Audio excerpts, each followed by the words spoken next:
Hey guys, how's it going? And welcome back to another episode. In today's episode, we're going to be talking about the top 10 things to do out here in Merida, Yucatan. And guess what? Most of them are free. And if they're not free, they are very affordable or very reasonably priced. For some of you guys out there that might be pretty new to the channel, I want to give you guys a big warm welcome and I hope you guys enjoyed today's show. I am Jose Arteaga and I have been living out here in Merida, Yucatan for over 7.5 years.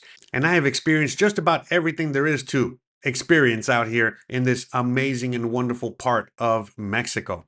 And in today's video, we're going to be talking about the top 10 favorite things that I like to do, that I like to show my friends and family when they come out here to visit, and perhaps are some of the things that, well, you guys will also enjoy about this amazing and magical place that I call home.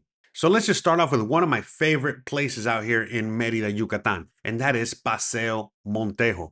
If you guys have never heard of it or never seen it, this is something that you guys all have to experience and you have to come and visit if you're out here in Merida. It's a must see, a must visit area of the city. You can simply just walk these amazing streets on a typical Monday afternoon or on a weekend or anywhere in between. There's always something going on Paseo Montejo. Even when there's nothing going on, there's something going on. And so for me, I always like to just take strolls through Paseo Montejo. When I first moved out here, I used to walk up and down Paseo Montejo all the time. I now live very close to Paseo Montejo, and I oftentimes still come out here with my wife, and we're just walking up and down Paseo Montejo on a weekend at night. Usually when there's stuff going on, or we come out here during Sundays. When they also have tons of stuff going on. Everything from La Bici Ruta to the art corridor and everything in between. So for example, on Sundays, when you're walking up and down Paseo Montejo, a lot of the local artists, some foreigners, some Mexicans, and everyone in between, they like to gather on Paseo Montejo to basically show off their artwork, sell their artwork, and congregate, right there on Paseo Montejo. And it's a great and awesome time to be had for everyone. It's very family friendly environment. And again, not only can you walk up and down Paseo Montejo and check out the vendors, whether they're selling artisanal stuff, selling art, selling food, or anything that you could think of, they also close off Paseo Montejo and parts of the city for bicycles. So once you guys are done checking out Paseo Montejo on foot, I highly recommend for you guys to get on a bicycle and then check out the rest of Paseo Montejo on a bicycle and check out the city. Every single Sunday morning from around 8 in the morning to somewhere around 1 o'clock in the afternoon, they close off Paseo Montejo to vehicular traffic. And basically, they allow everyone to get on their bicycles and just ride up and down Paseo Montejo, and not just ride up and down Paseo Montejo, but also ride through the city. So for anyone that's not familiar with Mexico, Sundays are very sacred day. They are basically a day for family. And so out here, they do a lot of events for the locals, not just the tourists and visitors, so that everyone can enjoy the city, especially on a Sunday. So what they do is that, again, you can just rent a bicycle if you don't have one, or you can bring your own bicycle and you can just ride up and down Paseo Montejo with everyone else. And it's so much fun because you see so many people on, so many different transportation types, whether it's on a skateboard or rollerblading or on their bicycle or the tricycle or even on foot. It doesn't matter. It's awesome because, again, you get to really experience the city and really get to see the city from a completely different perspective than you would normally see it during the week. So one of the recommendations that I always like to give people out there is, if you are out here on a weekend, is to go on ahead and plan ahead to make sure you don't miss La Bici Ruta. Again, La Bici Ruta happens every Sunday. Now, every once in a while, sometimes once a month or sometimes every few months, well, they'll also have La Bici Ruta at night. And you can also ride up and down Paseo Montejo at nighttime. All right. Now, they usually do this on a Saturday night, and it's again, once in a blue moon. But if you're lucky enough to be out here when they do it, I highly recommend and suggest you also take the night Bici Ruta. Now, again, while you're checking out the Bici Ruta and you are on your bicycle and you're up and down Paseo Montejo and you make your way all the way to La Monumento de la Patria, there's a monument all the way up north, or you make your way all the way down south to Parque Santiago or the Centro, it doesn't matter. At the end of the day, you're most likely going to end up in the center of the city, which now brings us to number three. Again, you definitely have to experience El Centro Histórico, which is the historic center of Merida, Yucatan. Merida is almost 500 years old already. So there's a lot of history. There's a lot of, things to see. Again, if you're just staying within, the center part of the city, really close to Gran Plaza, right where the cathedral is and the Merida sign is and all kinds of things like that. Well, you're going to be right in the tourist center. And so depending on what direction you go to, well, you're going to find more touristy things or you're going to find more how the locals live. Now, again, for many of you guys that have been watching my channel for a long time now, you guys already know I'm always hanging around at Centro. Many times I'll show you guys the touristy parts, whether it's Restaurant Row or right there in the center where they have all the vendors and they got the restaurants and they got the hotels and all that stuff. Or, I go down a little south, just a few blocks south of the Gran Plaza, and I show you guys other things. I show you guys exactly how the locals live and how they do their day to day. And I highly suggest if you're out here, don't just, stick to the touristy area, just explore the city, explore on foot. This is a very walkable city. So most of you guys are probably going to be staying very close to El Centro, which is my suggestion. If you're coming out here to visit, to stay really close to El Centro because that's basically where everything is located. It's very centralized, especially the touristy stuff. And even if you're going to go to other places, which we'll discuss later on in the show, again, the best spot to be in is in El Centro because you're centrally localized and you can just move to any part of the city from there, whether on foot or by bus or through Uber or taxi. It doesn't matter. It's just a lot easier to be in the center of the city and just explore from there. Now, as I was saying, most of you guys are going to be hanging around at Centro, and some of you guys are going to go and visit some of the, touristy places, get some souvenirs, go to the fancy, three-star restaurant, and so on and so forth. But there's a lot of other things to see. Again, my suggestion is to explore further. Don't just hang around at Centro. Don't just hang around the touristy area, but go and check out the local markets. Again, one of the areas that I always suggest that you guys go and check out is Parque Santa Ana. Parque Santa Ana is basically north of Gran Plaza. It's in between the Gran Plaza, which is the center of the city, and Paseo Montejo. It's really close to Paseo Montejo. That's one of the main parks that has, again, a lot of stuff going on, a lot of food, a lot of local stuff that I highly suggest you guys try out.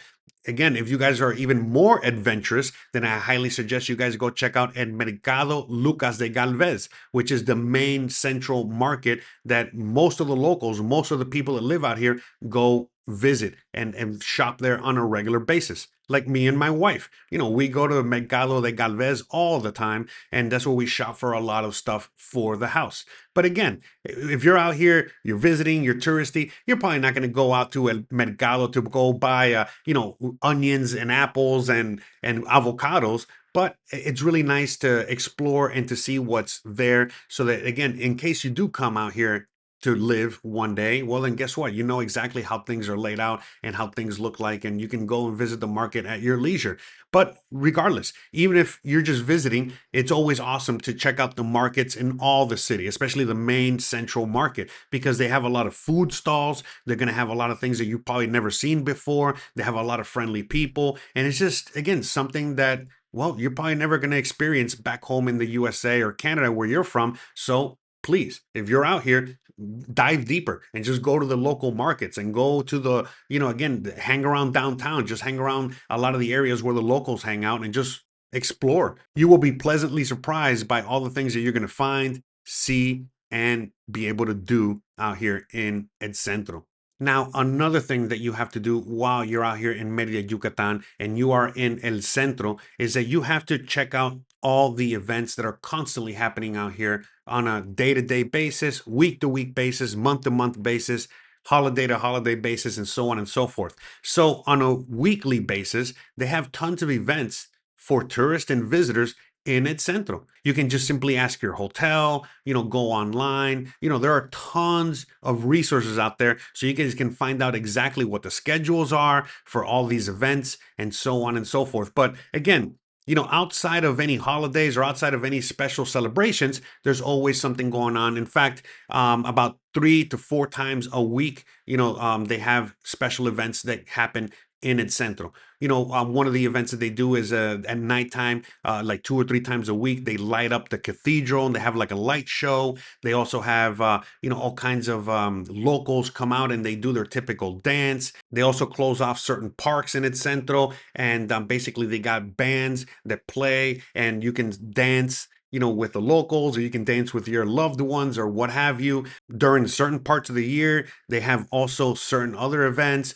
For example, sometimes we'll have a Oaxacan festival out here, and basically for like a whole month straight, we're celebrating Oaxacan food and Oaxacan culture. Oaxaca is another state out here in Mexico, but anyways. They have the Oaxacan festival. They have the Day of the Dead festival, which we celebrated recently. They have other events like La Noche Blanca, which is an art festival that they have like 2 or 3 times a year, and they basically close off the whole center of the city. And it's just a giant art festival filled with people. Basically, you're walking shoulder to shoulder, and you get to experience, the local food, the local vendors, the local art, and so on and so forth. So there's always something going on. It's really all going to depend on what time of the year you're here, and again, what kind of things you're interested in. But just do a little research. Just go online and check out the resources that the city has, that we have on Facebook, and so on and so forth. And you're going to find all the events. So that way you can plan ahead. And when you're out here, well, you're going to have tons of things to do that are basically going to be just a stone's throw away from your hotel or walking distance or what have you. So please make sure to explore all the options that you have available to do out here in El Centro. You will be pleasantly surprised. For some of you guys, you don't even leave El Centro because there's just so much to do on a day-to-day basis while you're hanging out here. But I know for many of you guys, not you guys don't just want to come visit the city. You guys want to visit other things around the city. So now that's what we're going to be talking about. We're going to be talking about all the other amazing amenities, amazing things to do surrounding the city. Now, before we leave the city, there's one last spot that I definitely want to mention that you guys definitely have to check out if you're out here in Merida, Yucatan, and that is the zoo. Now, Merida, Yucatan has two zoos, but the zoo that I'm talking about is one that's really close to El Centro. It's not that far away. You can, get on a bus, or you can take an Uber to just get to the zoo. But it's something that you all have to check out. It is at Parque Centenario. It's Zoologico Centenario here in Merida, Yucatan. Now, anytime that my sister brings the kids, or my wife is hanging out with her, younger cousins or whatever it is, this is something that we all love to do. Again, it's free admission, and you get to again explore the whole zoo. They have, tons of activities to do in the zoo. They got a little train that will basically take you around the whole zoo for just 1 peso. You got the animals really up close, and personal. They have all kinds of amazing animals. And again, even when I bring my mom out here, she loves it. My mom is always, saying how much she loves the zoo out here because it's close to the zoo that she remembered when she was a kid, when she used to live in Cuba. And, it's an old school zoo. This zoo has been here for a very, very long time. But for anyone out there that's an animal lover, and anyone out there that has kids, and you guys want to go and explore and see a hippopotamus, see some monkeys, see whatever, whatever's out there, then please, you got to come and check out the zoo. It's not a humongous zoo. You're not going to be here all day, but it's definitely a must see, a must visit. And like I said, it's extremely affordable. And they have all kinds of stuff, happening in the zoo all the time. Sometimes even have special events at night where they'll open up the zoo, for people to come and, for example, recently they had an event where they were night gazing and just checking out the stars, and you could hang out in the zoo, hang out with the animals, and gaze up at the sky and check out the stars and all that awesome stuff. So again, check out the zoo. Again, there are two zoos in the city, but the one that I like to mention, the one that I like to go visit is it's Centenario, because again, it's within the city, it's really close by, and it's not that big, and it's also filled with trees. It is covered with shade. And for anyone that doesn't know, Merida can get very hot. So this is a great spot to hang out with your friends, your family, the kids, and all that stuff. And you're not going to get overheated because, again, there's tons of fresh air. There's tons of trees, there's tons of shade, and there's tons of, again, things to do. And it's not humongous. So please check out the El Zoológico de Centenario. I think you guys will thoroughly enjoy that. Okay, guys, so once you guys have done checking out El Centro, checking out Paseo Montejo, the zoo, the food, the museums, all the fun stuff that's always going on in the city, well, some of you guys out there want to explore some more. You guys want to see even more stuff. Some of you guys come out to this region just to go to the beaches. And well, of course you do, because the beaches out here are amazing. Again, I highly suggest that if you're coming out here, you have to go to the beach. The beach is only about 30-minute drive away from the city. If you want to go to Progreso, they have a huge pier. They got tons of restaurants. They got museums. They got the beach. They got all kinds of stuff. And with that said, again, it doesn't even matter what your budget is. You can definitely enjoy the beach. So, for example, me and Christian, our budget is very low. We don't have that much money to spend when we go to the beach. So a lot of times, we'll just take an Uber or we'll just take the bus to go all the way to Progreso, and then we'll just pack a picnic, pack some beers, a bottle of wine, get some food, and just enjoy the beach. Again, if we're out there with some friends, maybe we got a few more bucks. Well, we can rent a little palapa, which are those little umbrellas, with the chairs. So you can rent a palapa, and then you can have somebody basically bring you beers, bring you food, and all that stuff. But again, that can get a little pricey very quickly. And on top of that, well, you can walk up and down El Malecón, which is basically the pier. And they have, all kinds of things. Again, like all kinds of shops, all kinds of restaurants, for all kinds of budgets and everything and anything that you can imagine. Now, again, that's just Progreso.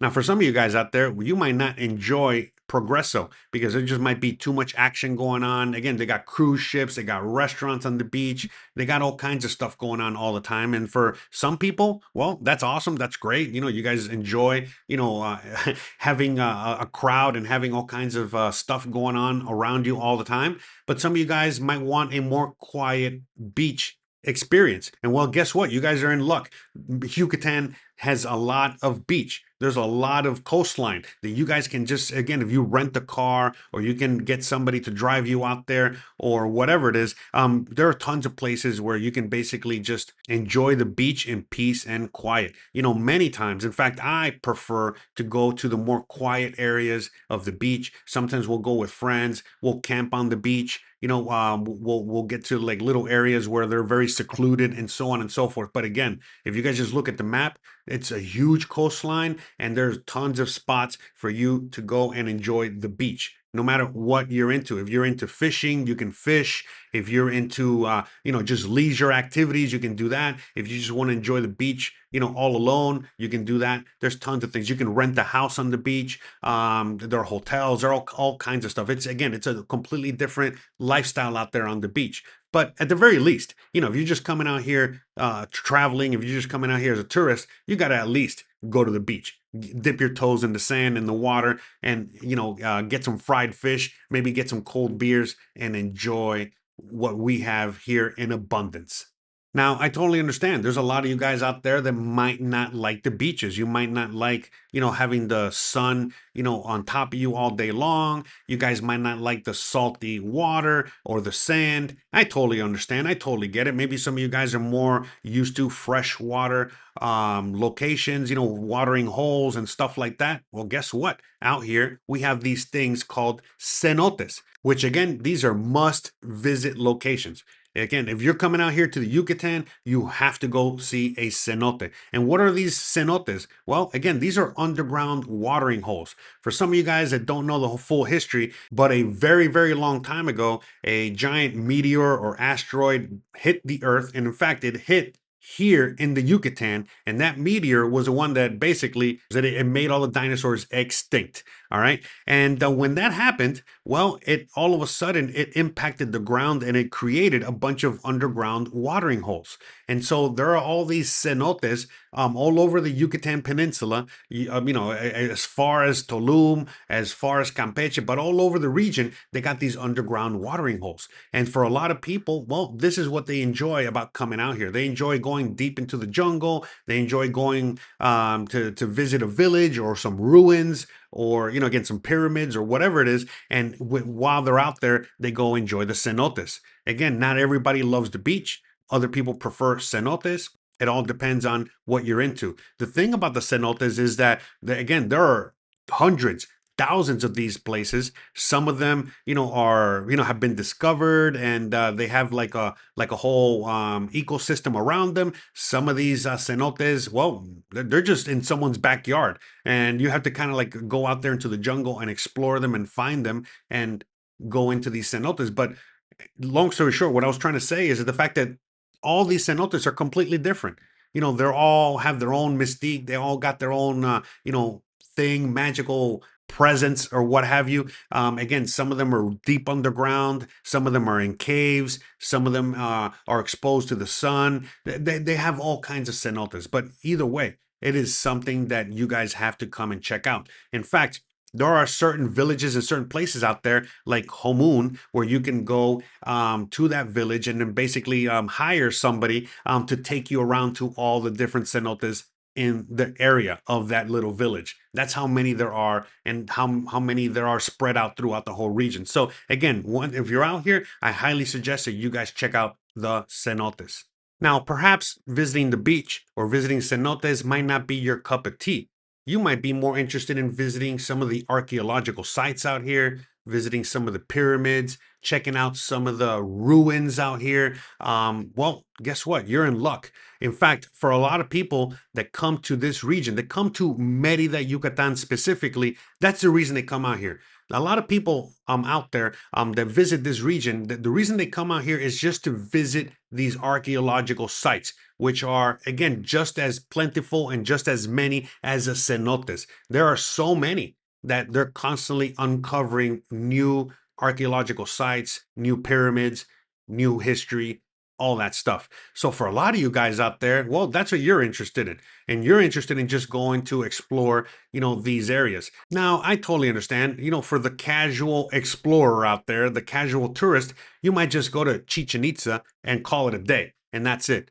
But again, as someone that's been living out here for over 7 years, and I'm married to a local, trust me, there are so many other archaeological sites that are way better than Chichen Itza. In fact, I didn't even visit Chichen Itza until later on after I saw so many other archaeological sites, and I was sorely disappointed by Chichen Itza. Now, again, I'm not saying don't go visit there. I highly suggest you visit Chichen Itza, but if you got the time and you really, want to see real archaeological sites that are really going to take your breath away, then I highly suggest that you go visit other areas. Again, one of the amazing places that you have to go see is Xuxmal. Again, I know I'm probably pronouncing it wrong, but there are areas such as, Xuxmal. You can go on this thing called La Ruta Puc. Again, I've done videos on this. I can, link a lot of these videos at the end of this one so you guys can see. I'm sure you guys are seeing plenty of images of many of my adventures that I've been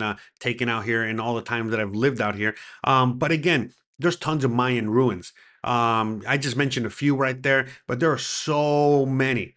All right, and I have documented a lot of them. Not all of them. Obviously, there's too many to document out here. I'm not exactly Indiana Jones or anything like that, but again, I know for a lot of you guys out there, this is one of the main reasons why you guys want to come visit these areas. You guys want to come visit the Yucatan, is so you guys can go out there and explore the jungle, explore the sites, and again, really dive deep into what life is like out here. And with that said, while you're out there, if you're going to be out there visiting the beach, if you're going to be out there visiting cenotes, if you're going to be visiting some of these archaeological sites, well, one of the things that you're going to be bumping into all along the routes is you're going to be finding all kinds of little villages, small towns, but just tiny little pueblos all around the Yucatan, just scattered everywhere. Obviously, if you're going to be going to the beach, you're going to the cenote, you're going to the archaeological site, you got to take these roads. And a lot of times these roads, well, they basically cross through a lot of these little villages or pueblos. Some archaeological sites are within, the city limits of a village. Some cenotes are in the city limits of a village, or sometimes in the village, the village itself, or on the outskirts. But long story short, if you're going to be exploring any areas outside of the city of Merida, well, you're going to be bumping into village after village after village. And well, guess what? One of the fun things that a lot of locals like to do, a lot of tourists like to do, that I personally like to do with my wife and my friends, is that we like to go village hopping. Now, we just go from village to village. Sometimes what we'll do is that we'll just pick a village, really far off the beaten path on the map, and then we'll just make our way to that village. And along the way, we are again stopping at each village along the way, and each village has something unique to offer. Some villages have a lot of historical significance. Some villages are known because they have the best shoes or the best guayaberas, which is typical clothes that people wear out here, and so on and so forth. Some villages out there, they are agricultural centers, and they have festivals like the Panucho Festival. They got the Orange Festival, the Citrus Festival, the Pie Festival, the whatever you can imagine festival. And so again, that's another thing that you guys can do when you're out here. In fact, I highly suggest you do it. These are the things that, again, when I have friends and family come visit out here, outside of some of the basic touristy stops, and areas that I was telling you guys about, I really like to show them, what this whole area is about. And the only way to really go do that is to go and explore the villages. If you're really, really adventurous, you can just hop on a bus, figure out the bus schedule, and make your way out there. Or you can rent a car. Or again, there are, other ways to get out there. Sometimes you can even get out to some of these areas on the Mayan train.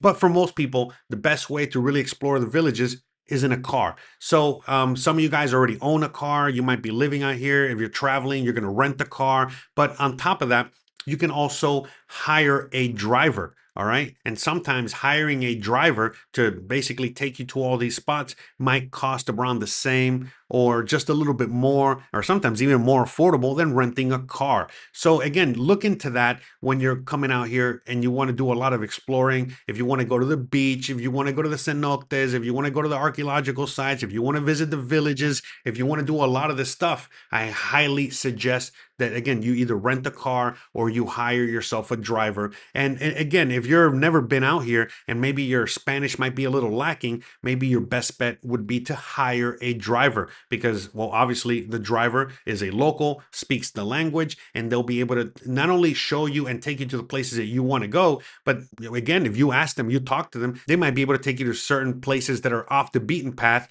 that only they know or only the locals know. And again, if you really, really, really want to explore and really take in what it is to live out here in this part of Mexico, then I highly suggest you go out there and explore outside of the city. Now, once you get back from your adventuring, whether you're out there on the beach, in the cenote, the archaeological site, the villages, whatever, you're going to come back to the city, you come back to your hotel, your Airbnb, and you're probably going to be very tired. Well, this is now the perfect time for you guys to go out there and explore the restaurants, explore museums, explore the local parks. In fact, one park that I definitely have to mention that I didn't, talk about earlier, was El Parque La Plancha. El Parque La Plancha is a new addition to the city. They basically built this out a few years ago, and well, since they built it out, it basically became the central park for the city. So for a lot of you guys out there, this is a perfect spot for you guys to wind down. You guys can walk around the park. There's a lot of events that happen in this park. They have a concert hall. They got like a bunch of vendors selling food. They got a bunch of restaurants. They got all kinds of parks within the park. Like for example, they got a skate park. They got an area for you to walk your dogs. Again, it's not to say you can't walk your dogs anywhere in the park, but certain areas, just for dogs so they can do special exercises. They have a bunch of areas for the kids, so that they can play in certain playgrounds and so on and so forth. So it's a lot of things to do. And at nighttime, it also comes alive, and they also have events here. And again, this Parque La Plancha, as I mentioned, just a few seconds ago, it is the new Central Park. So if you're staying around at Centro, again, this is just a stone's throw away from wherever you're staying. You could probably walk there or just take a short little Uber ride or taxi ride or what have you to get to the park. All right, or even a bike ride. All right, you can just get on a bike, rent a bike, and just make your way to the park, or even ride around the park on your bike. And not only does the Parque La Plancha have a lot of things to offer, but really close by, again, is Calle 47. And on Calle 47, that is called Restaurant Row. And this is where a lot of the, gentrified, high-end, fancy restaurants are. And again, for most of you guys out there that might be out here on vacation, you might want to have a very nice meal out, a fancy meal. Well, again, this is one of the areas where you can go outside of just staying in Gran Plaza, staying in its Centro. Again, this is all within walking distance or a short bike ride or what have you. So you have a tons of options. Again, if you have a very strict, tight budget, you're probably going to have dinner somewhere in Parque Santa Ana. If you have a more robust budget where you can spend a lot more money, well, then you're probably going to end up, eating somewhere in El Centro, in one of the fancy restaurants or on Restaurant Row or what have you. Or again, if you're still on that budget, you got kids, so on and so forth, you could just probably eat at the park or eat at, one of the other small vendors or restaurants, within the area. But with all that being said, there's tons of things to do for everyone out there, no matter what your budget, no matter what your age, no matter what you're into. Merida is a place that has a lot of things to do. I understand that there's some people out there that might call this area, a little quiet, a little boring, but in my estimation, from my point of view, I think that there's always something going on and it's definitely not boring. It just depends on what you're into personally. So, with all that being said, guys, I really hope you guys enjoyed today's show. Hope you guys enjoyed today's video. You already know what to do. If you guys enjoyed this video, don't forget to please like, please subscribe, please share, please hit the bell icon. But more importantly than anything else, please stay awesome. Thanks again for watching, and I'll see you guys on the next one. Bye, guys.